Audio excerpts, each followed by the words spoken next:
चित्तौड़गढ़ में करोड़ों का होगा निवेश, 18,000 युवाओं को मिलेगा रोजगार। चित्तौड़गढ़ में राइजिंग राजस्थान के तहत इन्वेस्टर मीट का आयोजन किया गया, जिसमें 8,345 करोड़ रुपए के 228 निवेश प्रस्ताव राज निवेश पोर्टल पर ऑफलाइन के माध्यम से प्राप्त हुए, जिसमें चित्तौड़गढ़ में विकास को गति मिलेगी, साथ ही 18,000 युवाओं को रोजगार मिलेगा। 3 दिन इस मीट का आयोजन हुआ तथा अंतिम दिन भव्य आयोजन हुआ, जिसमें अतिथि के तौर पर उप मुख्यमंत्री प्रेमचंद बेरवा ऑनलाइन के माध्यम से जुड़े, तो वहीं पूर्व प्रदेश भाजपा अध्यक्ष तथा सांसद सीपी जोशी, विधायक चंद्रभान से आक्या, विधायक अर्जुन लाल जीनगर तथा प्रशासनिक अधिकारी मौजूद रहे। अधिक से अधिक रोजगार के अवसर पैदा हो तथा क्षेत्र का विकास हो, इसको लेकर राजस्थान में राइजिंग राजस्थान इन्वेस्टर मीट का आयोजन किया जा रहा है। चित्तौड़गढ़ में करोड़ों का निवेश होगा, इसको लेकर प्रस्ताव आए हैं। इस आयोजन को लेकर सांसद सीपी जोशी व विधायक चंद्रभान सिंह आक्या ने कहा कि राजस्थान में विकास को गति मिलेगी। प्रधानमंत्री नरेंद्र मोदी तथा राजस्थान के मुख्यमंत्री ने देश व प्रदेश में अधिक से अधिक युवाओं को रोजगार मिले, इसको लेकर व्यापक योजना बनाई है। बहरहाल किस प्रकार का आयोजन हुआ, आप खुद देखिए।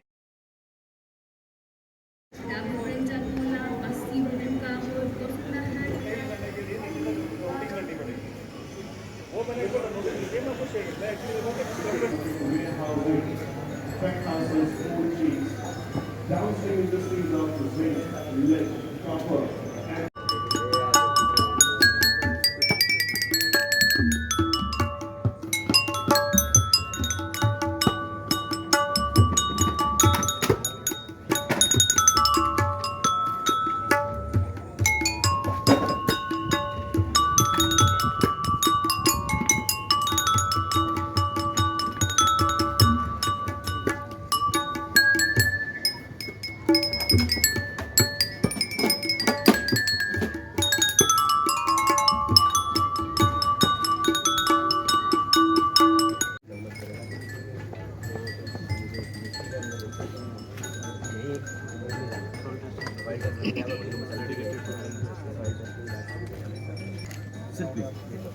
आइए ना सर, बढ़िया सर, पीछे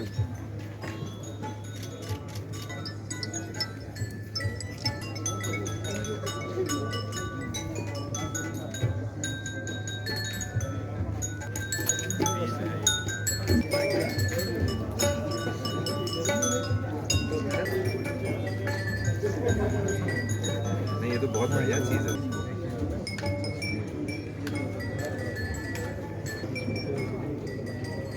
डबल आप कैमरे में ले लो बस। ये भाई सर, आप थोड़ा सा पीछे रखो बस, तुम्हें इलाज।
टूरिज्म सेक्टर में कृपया आगे बढ़ाएं होगा। कौन साइड में रोज राजपूताना ग्रीन्स प्राइवेट लिमिटेड कान सिंह राठौड़ टूरिज्म सेक्टर में 71 श्याम जी मंडोरा और मनोज जी मंडोरा पधारें। सर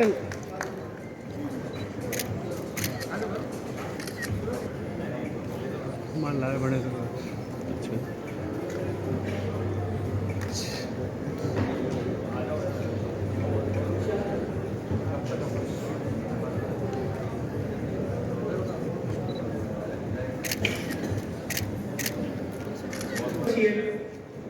टूरिज्म के सेक्टर में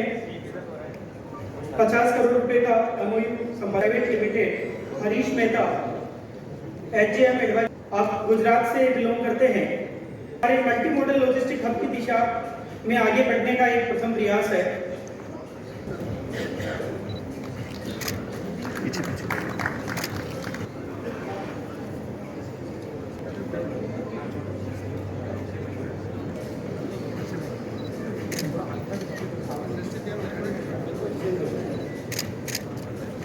इन्वेस्टर मीट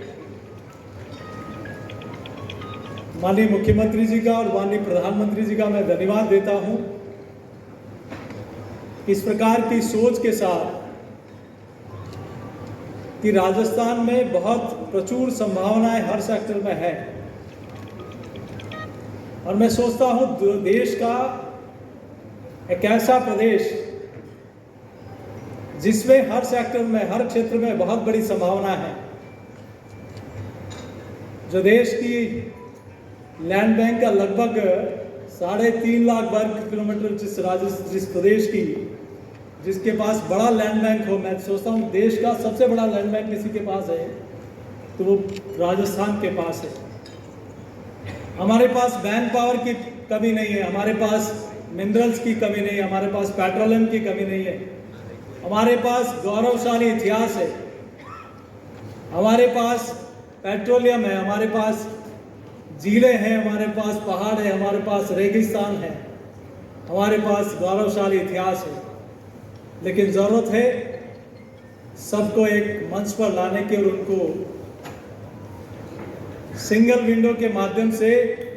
सारी व्यवस्थाएं उपलब्ध कराने की। कोई भी व्यक्ति इन्वेस्ट करता है तो उसको ज़रूरत होती है आवश्यक सुविधाएं अगर तुरंत मिल जाए तो निश्चित रूप से वो वहाँ इन्वेस्ट भी करता है, वहाँ रेवेन्यू भी देता है, वहाँ एम्प्लॉयमेंट भी देता है और उस क्षेत्र की और प्रदेश की और देश की प्रगति में बहुत महत्वपूर्ण भूमिका भी निभाता है। हम लोग देखते हैं तो एग्रीकल्चर सेक्टर में 28%, इंडस्ट्री सेक्टर में 27%, सर्विस सेक्टर में 45%, ये लगभग ये रेशो चलता है। लेकिन आज भी कहीं अधिक संभावनाएं यहाँ जो हमारे मिनरल्स है उसको देखते हुए, जो पेट्रोलियम है उसको देखते हुए, और चित्तौड़ जिले में चाहे मार्बल में देखें, सीमेंट इंडस्ट्री में देखें, चाहे और किसी सेक्टर में देखें, तो बहुत बड़ी संभावना यहाँ है। तो यहाँ आप सब लोग आए, निश्चित रूप से चित्तौड़गढ़ जिले में वास्तव में इंडस्ट्रीज की काफ़ी लगाने की गुंजाइश भी है, क्योंकि एक सीमेंट का हब तो है ही है, उसके अलावा पर्यटक की दृष्टि से देखो, मार्बल का हब देखो, और यहाँ का मार्बल व्यवसाय के कारण कम से कम अटरू सर भानु प्रताप जी, कम से कम 8 से 10 हज़ार लोगों को यहाँ रोजगार मिलता है, काम मिलता है, और काफ़ी यहाँ की जो व्यवस्था है, छोटे मोटे हमारे यहाँ के विकास डेवलपमेंट में भी काम करते हैं, और जितने भी हमारे यहाँ जिंक हो, आदित्य हो, बिरला हो, वंडर हो, लाफार्ज हो, इनसे भी काफ़ी रोजगार हमारे यहाँ के लोकल लोगों को मिला है और भी मिलेगा, हम ऐसे आशा करते हैं। पर ऐसा वातावरण बने, उसके लिए जब भी यहाँ इंडस्ट्री में छोटे मोटे कोई कारण होते हैं और वहाँ धरना हड़ताल प्रदर्शन होते हैं, तो उसमें एरिया की बदनामी होती है, चित्तौड़ की बदनामी होती है। इसलिए भले कोई इंडस्ट्री हो, वहाँ भी अपन को देखकर वहाँ इस प्रकार का वातावरण खराब नहीं हो, वहाँ अपनी व्यवस्थाएं क्या हो सकती है, वहाँ हम पॉलिटिकल लोग भी मदद करें, अधिकारी लोग भी मदद करें, उस चीज़ का भी आप सब लोग ध्यान रखें। और यहाँ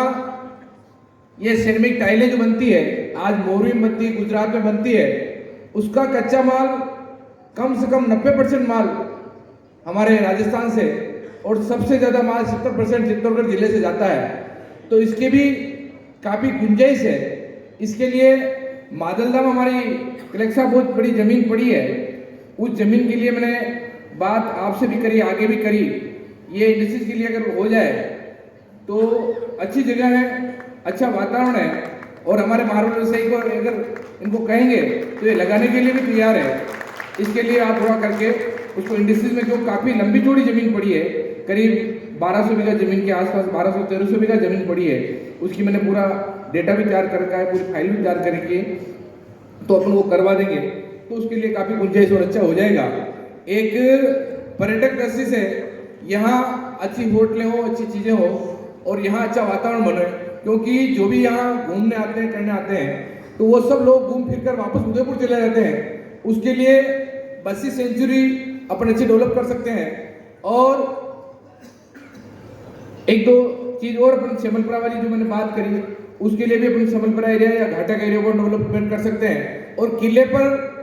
जो आज ट्रैफिक व्यवस्था बिगड़ी हुई है, उसके अलावा उसके लिए अपन पूर्व दिशा के जो गेट के अपन ने मंत्री से भी बात करी, उसके बात करी, तो उसके कागज वगैरह तैयार होकर नीचे अगर गेट एक और खुल जाए तो वहाँ आने जाने में जो आने वाले रविवार शनिवार रविवार को करीब 4-5 घंटा ट्रैफिक जाम रहता है, उसके लिए वो ट्रैफिक ही नहीं हो, एक इधर जाने का हो जाए, उधर नीचे उतरने का हो जाए, तो एक किले को देखने वाले को, पर्यटक जो आते हैं उनके लिए भी एक अच्छी सुविधा हो जाएगी। उसके लिए आप देखें। और हमारे यहाँ जो इंडस्ट्री है उनका शुभ में हमारे मुख्यमंत्री जी भजनलाल जी को धन्यवाद देता हूँ, और उनके साथ जो अधिकारी लगे उन अधिकारियों को भी धन्यवाद देता हूँ। जिस प्रकार का वातावरण उन्होंने 5-6 महीने में पूरे राजस्थान में इंडस्ट्री लगाने का या इन्वेस्टमेंट का जो वातावरण बनाया है, उसके लिए मैं मुख्यमंत्री जी को दिल से धन्यवाद देना चाहता हूँ कि उन्होंने अच्छा वातावरण बनाया। और एक वातावरण बनाने से वास्तव में एक लोगों का उत्साह बढ़ता है। और सबसे पहले व्यापारी कलेक्सा साहब विराज रहे हैं, कोई भी व्यापारी ये चाहता है मेरा व्यापार सेफ चले, अच्छा चले, मैं सुबह सेफ घर आऊँ और सेफ में वापस घर चला जाऊँ, और मेरे जितने भी नीचे कर्मचारी अधिकारी हैं वो सेफ रहें। इसके लिए अपन जितना भी हो सके उतनी मदद जरूर करें, क्योंकि अभी छोटी मोटी इन इंडस्ट्रीज में भले बिरला में हड़ताल हुई हो, दूसरी हड़ताल हुई हो, तो छोटे मोटे लोग जो असामाजिक तत्व हैं वो करवाते हैं, पार्टी के नेताओं को भी बदनाम करते हैं, वहाँ के जिले को भी बदनाम करते हैं, इंडस्ट्री को बदनाम करते हैं। क्योंकि कोई इंडस्ट्री अगर 2-3 दिन बंद रहती है तो उसका वातावरण पत्रकारों के द्वारा या दूसरों के द्वारा पूरे देश में और राजस्थान में वातावरण खराब होता है। इसका वातावरण भी खराब नहीं हो, और कहीं कोई दुर्घटना भी घट जाती है तो उसके बेड के पहले उस वातावरण को सुधार दिया जाता है। क्योंकि कहीं काम करेंगे तो कोई हार्ट अटैक से होती है, कोई सामान्य मौत होती है, तो उसको ठीक है, वाजिब कुछ चीज़ है वो हो, पर इस प्रकार की वहाँ इंडस्ट्री बंद करने में या उस मिनिस्ट्री को बंद कर दें, उसके गेट बंद कर दें, ताले बंद कर दें, इस प्रकार की चीज़ें नहीं हो। और आप सब लोग पधारें और हम लोगों को बुला कर इतना बड़ा स्वागत किया, उसके लिए धन्यवाद। देखिए, राइजिंग राजस्थान इन्वेस्टर मीट मैं सोचता हूँ पूरे प्रदेश में और चित्तौड़गढ़ में जिस प्रकार से लोग आगे आकर इस संबंध में यहाँ इन्वेस्टमेंट करने के लिए आ रहे हैं, मैं सोचता हूँ माननीय मुख्यमंत्री जी और प्रधानमंत्री जी के नेतृत्व में जिस प्रकार से मुख्यमंत्री जी ने देश दुनिया के अनेक देशों में जाकर लोगों को इनवाइट किया और यहाँ स्थानीय लोगों को भी इसके लिए प्रेरित किया, तो उसका एक प्रभाव दिखा कि हर जिले में और पूरे प्रदेश में बड़ी संख्या में लोग इन्वेस्टमेंट करने के लिए आ रहे हैं। तो मैं सोचता हूँ निश्चित रूप से यहाँ की इकोनॉमिक में, यहाँ की अर्थव्यवस्था में, यहाँ के विकास में, यहाँ के रोजगार में ये इन्वेस्टमेंट बहुत बड़ी भूमिका निभाएगा। और सरकार ने सिंगल विंडो प्रोग्राम के माध्यम से इन सब लोगों को, चाहे रजिस्ट्री में हो, चाहे इंटरेस्ट में हो, बाकी चीज़ों में बहुत बड़ी सुविधाएं दी हैं। तो निश्चित रूप से इसका लाभ राज्य सरकार ने माननीय मुख्यमंत्री जी के नेतृत्व में जो सुविधाएं मिल रही हैं उनका लाभ इन सब लोगों को मिलेगा और इनके द्वारा लगाए हुए उद्योग की वजह से यहाँ विकास होगा। सर, मैं सोचता हूँ सरकार ने बड़ी स्तर पर इस दिशा में माननीय मुख्यमंत्री जी ने अपने सारे मंत्रिमंडल के सदस्य हों, चाहे अधिकारी हों, सब लोग अपने अपने सेक्टर में काम बांटकर सब लोग इस काम में लगे हैं और उसकी सफलता निश्चित रूप से मिलेगी। बाकी कई बार होता है कि सरकार के अंतिम पड़ाव पर ये प्रोग्राम होता है, लेकिन ये शुरुआत में हुआ है। माननीय मुख्यमंत्री जी ने इसकी शुरुआत अपने प्रथम 8-9 वर्ष के अंदर की है, तो निश्चित रूप से इसका लाभ, इसके रिजल्ट आने वाले समय में देखने को मिलेगा। वास्तव में राइजिंग राजस्थान में जिस प्रकार का पिछले 8-10 महीने से सरकार बनने के बाद, राजस्थान में सरकार बनने के बाद और मोदी जी की सरकार बनने के बाद जिस प्रकार का वातावरण यहाँ देश विदेशों से इंडस्ट्री आए, इंडस्ट्री डेवलप हो और यहाँ के जो बेरोज़गार हैं उनको रोज़गार मिले, उसके लिए सरकार काफ़ी प्रयत्न कर रही है। और वास्तव में काफ़ी देखने को मुझे मिला है कि जिस प्रकार के लोगों में उत्साह है, जिस प्रकार के यहाँ के व्यापारियों में उत्साह है और जहाँ के इंडस्ट्री हब में उत्साह है, आने वाले दिनों में यहाँ सीमेंटेड हब भी आएगा, मार्बल में भी आएगा, दूसरा पर्यटक दृष्टि से भी आएगा और काफ़ी इन्वेस्टमेंट चित्तौड़गढ़ जिले में होगा और हमारे युवाओं को बेरोजगार लोगों को रोजगार मिलेगा। 50% रोजगार बेरोजगार यहाँ के लोग हैं उनको लोकल लगेंगे और हम सब लोग साथ मिलकर उन युवाओं के साथ हैं और यहाँ के ज़्यादा बेरोजगारों को नौकरी हम दिलवाएंगे। आज के बाद ऐसा दीपावली से पहले कोई ऐसा अतिक्रमण वगैरह नहीं हटे, व्यापारियों को कोई दुविधा नहीं हो, इस प्रकार का आज